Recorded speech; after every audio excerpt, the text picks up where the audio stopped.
I lived in Ethiopia for 4 years in a refugee camp called Itam. Twin,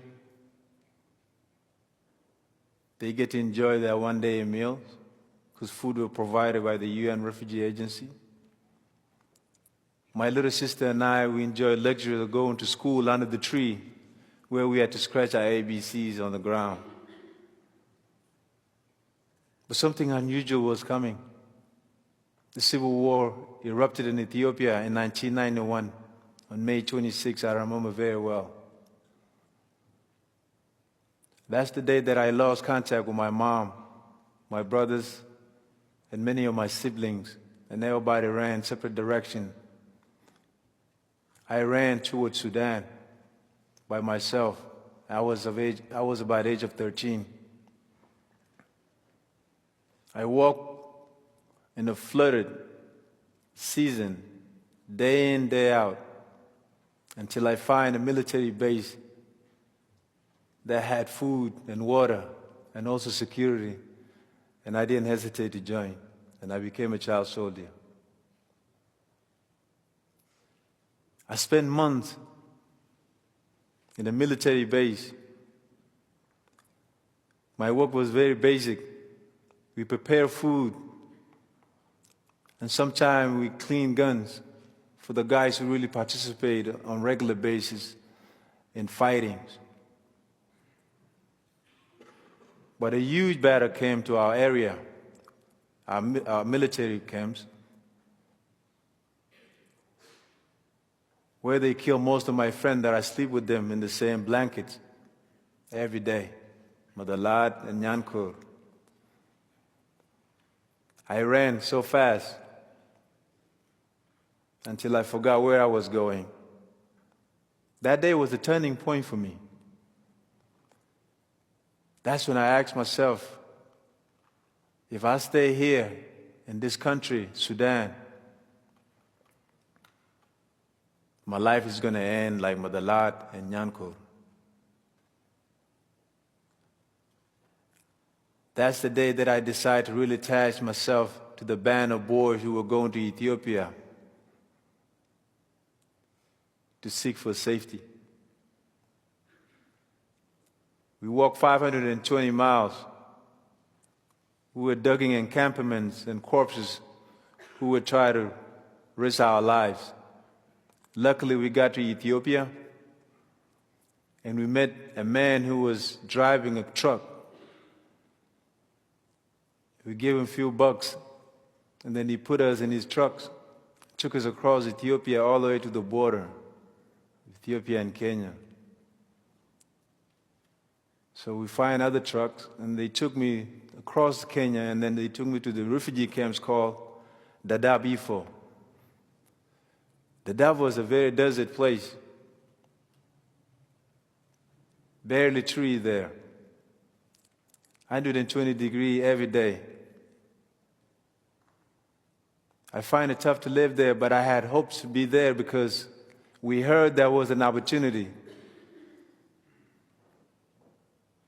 to be resettled in the United States, Denmark, Norway, Canada. So I have something to live for. And I waited in that refugee camp for over a year, and it sounded like a decade to me when I was there. Trust me. One day, a blessing came from somewhere where our names appeared on the board of the UNHCR that we are elected to go to America. And I was very happy. Because they say if you get to America, you will go to school. You will get to work. So I was ready to work and provide for my family and those that I left behind. But I was very young at the time because I was only 15 years old. However, we went through the procedure where we have to go to the interview with a lawyer. Then we passed. And then from there, and then they took us from Ifo camp to Nairobi in the Riru refugee camp right in the middle of Nairobi so that we can do our medical check. We did our medical check and 4 of us passed too. In 2 weeks, our name appeared again that we are flying to the United States. I remember coming close to the airplane. I never know airplane is as big as this. Even a guy who's 6 foot, I can walk and even go use the restroom inside the airplane. So I have a lot of mixed emotion, as you can imagine. I sat in there and I was very quiet because when something confused me, I go silent for a very long time.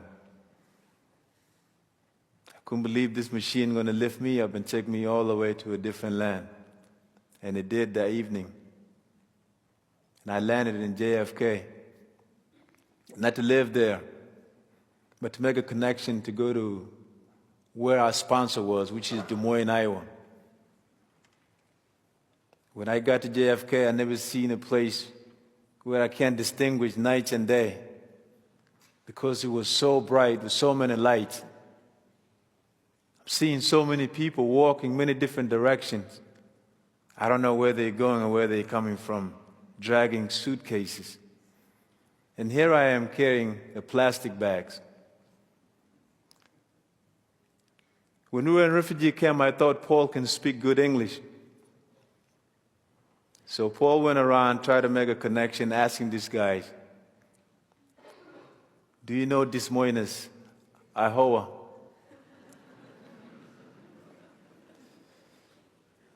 Des Moines, Iowa. It's like, give me your ticket. The guy looked at it, it's like, oh, this is Des Moines, Iowa. So that day I knew Paul English was dying. So we made our connection and we made it to Des Moines, Iowa. We were received by our colleagues who came a year before. Show was around. My thoughts all about school. School is something that I was risking my life for. To come to this strange land where I have to learn how to live and how I have to learn to navigate and make something of myself. And the dream that one day I can go home or one day I can read and write, that was a motivation that I always have.